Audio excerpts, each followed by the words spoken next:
Spoilers for Xenoblade 1, 2, 3, X, Torna, Future Connected and Future Redeemed coming up, if that wasn't obvious enough.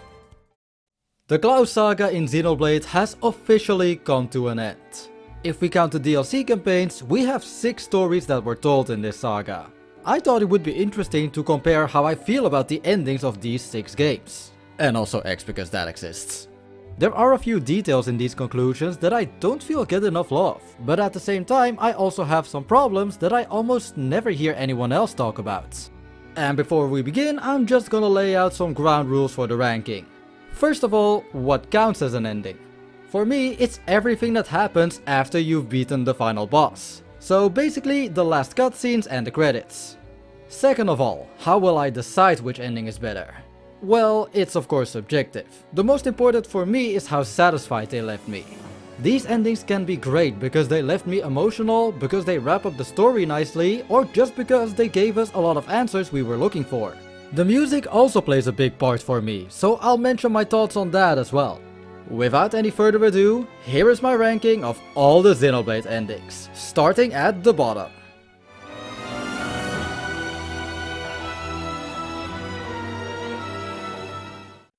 Wow, what a surprise, X is last. To be fair, Xenoblade X is an amazing game with many strengths. But the story was definitely not one of those strengths. However, to my surprise, the game actually had some great moments during its finale. The plot of Xenoblade X isn't that special, but I think every X fan can agree that Lao single-handedly carried the story and made it at least somewhat interesting. The few emotional moments this game had were all because of him, and his death at the end is definitely up there with the rest of them. We also finally learned that Elma is actually an alien, which was like one of the few plot twists this game genuinely handled and foreshadowed in a decent way. After all those revelations, we get a montage of how all the characters are doing, and there's something I really appreciate about this scene.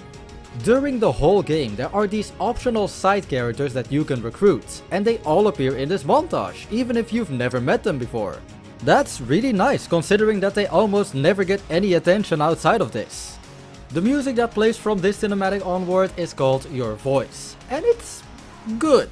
But this is Xenoblade, we need more than just good. These games have some incredible credit themes with lyrics that have connections to the story and the characters. But I just don't feel like this specific song is quite in the same league as the other songs that I'm about to discuss in the rest of this video. It's sung by Mika Kobayashi, and she did a great job, as she did with all the other X songs she was involved with. But that's the thing. Xenoblade X had an obsession with using rock music with lyrics, and that just caused Your Voice to blend in with the other tracks from that game. It doesn't really stand out as much as the other credit themes.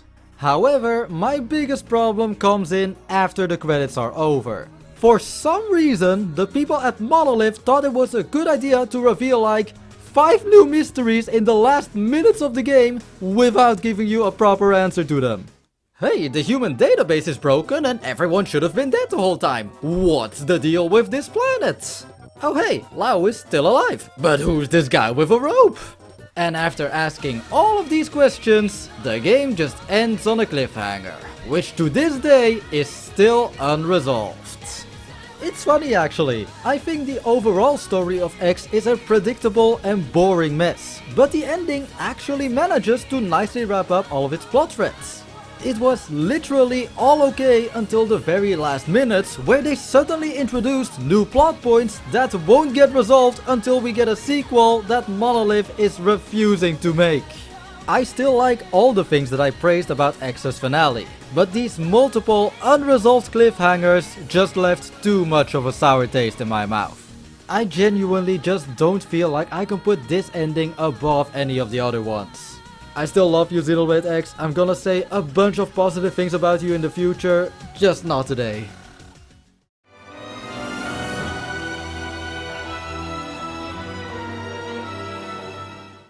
Okay, and now the actual competition starts. I think the final moments from all the numbered games and their side campaigns are really good. But one of them has to be at the bottom, and I decided on the finale from Xenoblade 1's side campaign. Oh man, Future Connected, you definitely exist. First of all, I want to give this game an award for having the shortest Xenoblade ending to date, being a whole 8 minutes long. Yeah, just like in Xenoblade X, there's barely any story here to get invested in, so it's not like there was much to wrap up. The Fog King is probably the lamest final boss in the whole series, but at the very least we got a cool scene out of it, with amazing as usual fighting choreography and a final use of Engage the Enemy. From there, it really just feels like the game speedruns its way to the credits. Like, the characters just get welcomed back as heroes in Grandel, and okay, there are the credits already. This is actually the point where we get to my favorite part of this ending. The fact that it shows us all the important characters from Xenoblade 1, even the ones that weren't in Future Connected. They even have my man Vanguard in here, let's go! This whole credit sequence is accompanied by an instrumental version of Xenoblade 1's ending theme called Beyond the Sky. I'll talk more about it when we get to the original game, but let me just say, hearing a piano version of it was a perfect fit to end this campaign with. Looking back, there aren't many downsides to this sequence. Sure, it could have been a bit longer I guess, but that's my only complaint really. It did everything it needed to do, it's just hard to get emotional when it's attached to Future Connected, where there wasn't much of a story to begin with. I actually have some bigger problems with some of the entries that are coming up, but in those cases I can confidently say that the good heavily outweighs the bad. Still, this adventure was a great ending to Melia's character arc.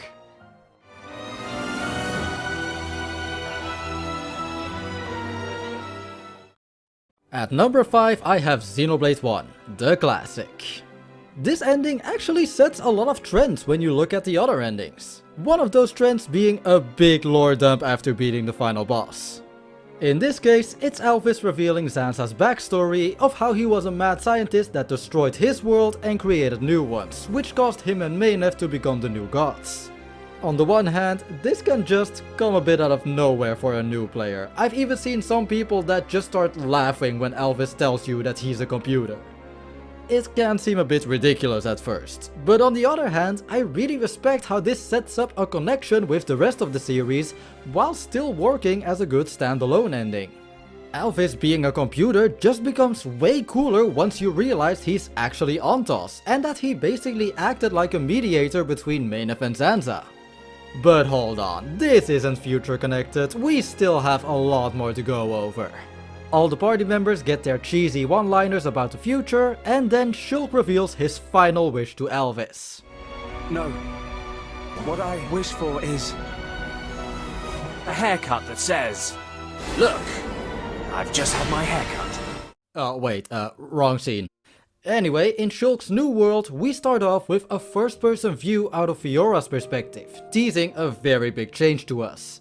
We see some heartwarming shots of the characters enjoying their time together, along with a final reminder that Melia is all alone, culminating with the reveal that Fiora finally got her body back when she meets up with Shulk. The music that plays during this part is Beyond the Sky. It's sung by Sarah Elaine and it's an absolutely beautiful song. Hearing it while you're seeing the characters fishing or looking at the sunset just tells you that everything is right in the world. The lyrics in these credit themes from the Xenoblade games always have some greater significance, as they're either related to important events or are even sung out of perspectives from the main characters. You have to make a bit of a stretch, but you can say that this song is sung out of the perspective of either Shulk talking about his journey to save Fiora, or that it's from Fiora herself talking about her desire to live alongside Shulk. Perhaps it could even be both. Beyond the Sky is a great song with a deeper meaning, but it just doesn't hit as hard as some of the other songs in the series. Part of that is just because of my personal preference, but another part is just because this ending isn't as emotional as the other ones in the series. Xenoblade 1 gives us a quick but important lore dump and shows us a happy ending with the characters living in peace, since the story was pretty much wrapped up from the moment you defeated Zanza. The other games, however, all try to tell the final parts of their stories in their last minutes, which just makes for more impactful moments that give me more of a reason to rank them higher. There's also just one nitpick I have with this ending, and it's that Fiora becoming a Homs again just comes a bit out of nowhere. There is a heart-to-heart where Shulk says he found a way to do this, and according to the Monado Archives book, there was apparently a whole scrapped scene where we would see Fiora enter a machine to get her body back. Like I said, this is only a nitpick, but I just think information like this shouldn't be behind something optional. Aside from that, however, this ending is still good. And one final hot take, I love the new title screen you get after beating the game. The Monado might be more iconic, but for me, the characters were always the heart and soul of the series, and seeing them sitting next to each other is just really cute. It was great to see all the party members and Vanguard living their lives out together alongside that music. Plus, I respect this ending a lot for setting up the future of the series.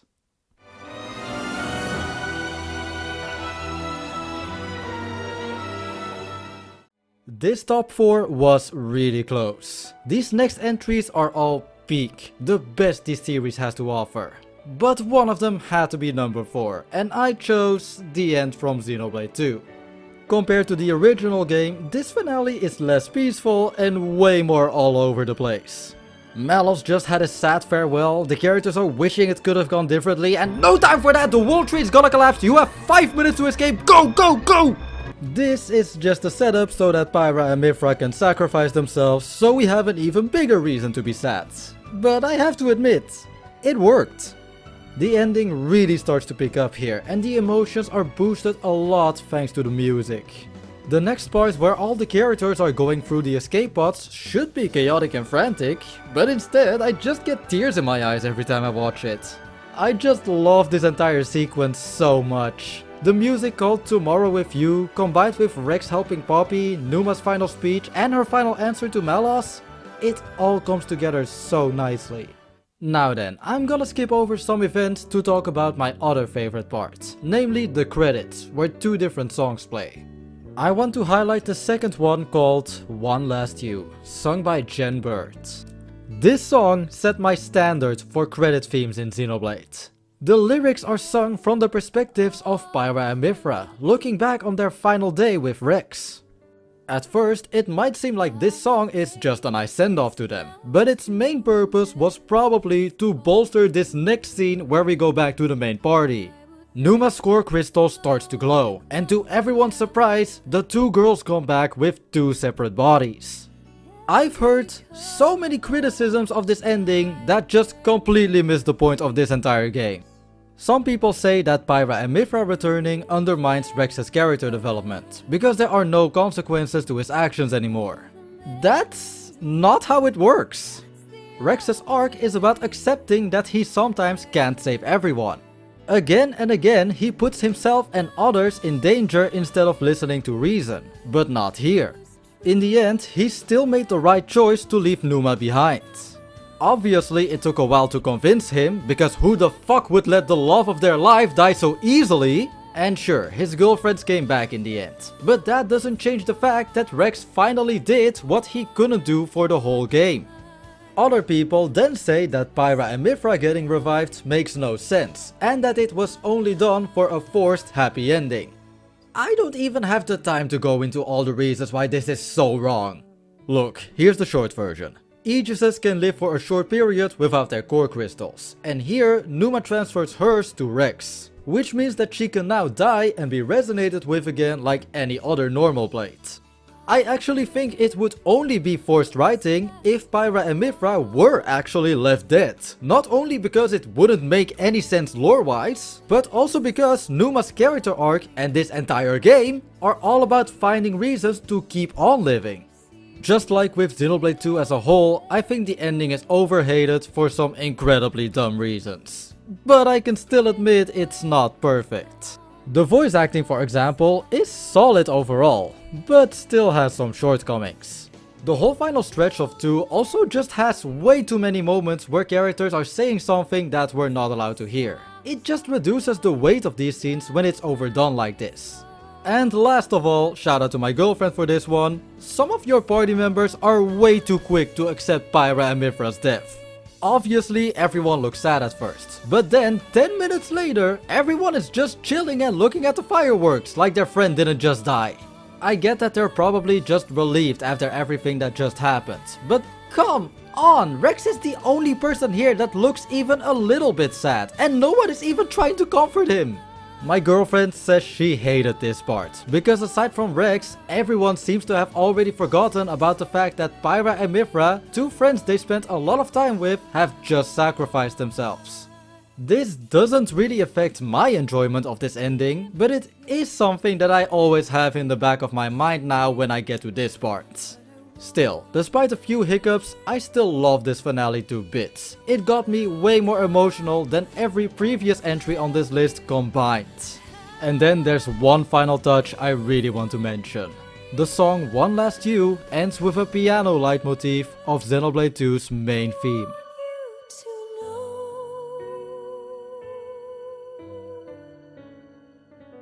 Every time I hear that, I just get reminded of the masterpiece this game is.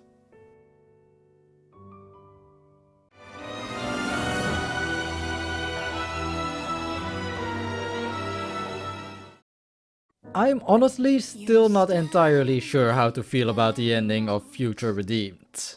It definitely took me a while to process all of it and to really appreciate it. But let's just go over the important events first. Thanks to N, we get the big reveal that Numa's core crystal was in Matthew's gauntlets the entire time. And while it's not confirmed, it is heavily implied that Malos's crystal is inside this sword of N. That's just awesome. I'm happy Malos still makes some kind of appearance after he died. N is then able to release the power of Ouroboros, enabling the main party to transform into one big Ouroboros form to finish off Alpha once and for all. Sadly, the original form of Alvis then starts to fade away, and immediately afterwards, Shulk, Rex and A have to temporarily sacrifice themselves. It gets even sadder when you realize that Ouroboros connections enable the interlinked characters to see each other's memories. So it's likely that Nickel and Glimmer only now realize that they're the children of Shulk and Rex. The rest of the main party then gets transferred out of Origin, right before it deletes half of the map. Yeah, cool, I didn't want to visit more, I did anyway, that's fine. For the rest, however, there really isn't much in the cutscenes that I really want to talk about. I do like Matthew's line foreshadowing how N might save the world one day, and I also like the final scene where all the founders are spending time together before saying goodbye to Matthew. However, the part that's arguably the most memorable from this ending is the credit sequence. It shows off many important cutscenes from all the previous Xenoblade games, and it really just feels like a celebration of the entire trilogy. The song in the background, called Future Awaits, really just symbolizes everything these games stand for. Of having to find a way to move forward, even if you're uncertain or anxious about what the future might hold. As usual for Xenoblade, this song is just heavenly, and it might honestly be my favorite of these credit themes. I especially appreciate how the song starts to implement a flute right when Xenoblade 3 starts to be shown in the background. That part of the song always gives me chills. The song's stress, Joanne Hawk, is even the same person that sung the ending themes of Xenogears, further building on the connections this DLC has with it. The game then ends with the two worlds colliding once again, and a shooting star that's probably supposed to be Cosmos, though it could be Elma coming to Earth as well. On that note, the game ends, and despite the good moments, I still feel a bit hollow. What can I say? Maybe I have turned into a Mobius. I want to keep living in that endless now where the series just won't end. I really wanted a scene after the credits where we got to see all the characters from the different games live together in the new world. If we got to see a second of that, or even just a picture in Future Connected style, this probably would be a contender for my favorite ending.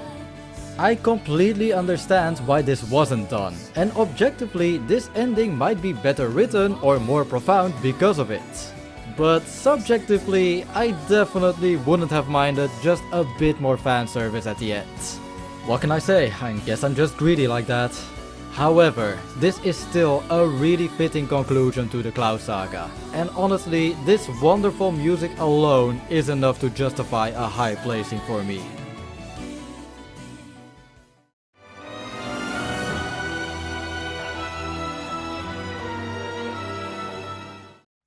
At this point you might have realized which two endings are left, and yes, I do like to cry. At number 2, we have the ending of Xenoblade 3. I obviously think it's great, but let me tell you, it did not start off on the right foot. 3 is really lucky that the final bosses didn't play a big part in my rankings, because Z might be the biggest final boss letdown on the character and gameplay level. At least the fight ends on a nice note, with N and M revealing that they were still inside the main characters and them sacrificing themselves to undo the Endless Now. After all the characters make up their resolve to unite the worlds again, Noah throws Numa into the sea, and then we get to the whole reason why I love this ending, the part where everyone says their goodbyes. These scenes in particular just combine everything that I'm looking for. Fantastic music, great cinematography, and all the characters getting their final memorable interactions. Noah and Mio get to say their cheesy but heartfelt thanks to each other. Lance and Senna remind me one final time of why I love these gym workout buddies together. And Uni gets to mess one final time with Taion while subtly hinting that she does like him a lot. Even Riku and Manana get their little moment together, followed up with a shot of all the hero characters together. It's during the goodbyes where the song Where We Belong kicks in, and it's very close to Future Awaits as well as the Torna credits for me. The lyrics are about all the party members looking back at their memories together, knowing that they're about to be separated. With a concept like that, you might expect this song to sound depressing, but instead it still sounds hopeful. The characters will be split up for a time, but they still cherish the feelings they have for each other, and the lyrics do suggest that they will get reunited someday. I also want to give some major props to the songstress, Sarah Veda. Her voice just sounds incredibly soothing, and she really nailed the many long notes in her performance. What makes this song even more memorable, however, is just how many different bombs they drop on us. The first kiss of Noah and Mio, Poppy jumping out of the computer, and the moment where every two fan lost their minds, the Giga Chat Rex picture. But then, we get to the point where everything I just talked about all comes together to make the most heart-wrenching moment of this entire game. I see you smiling there, so peacefully and cheerfully. This whole scene, where the characters realize they don't want to lose each other, but can't close the gap no matter how much they run, is my favorite moment in this entire game. This is my perfect mix of really beautiful and just really sad. But at least we know that these characters will get reunited someday. The song explicitly says that this goodbye is not the end, and it's implied further when Child Noah hears the Offseer music after the credits. This might be the most bittersweet ending of the whole series, but I really can't think of a better way to cap off this game. This whole sequence of events will be burned into my memory forever, together with my number 1.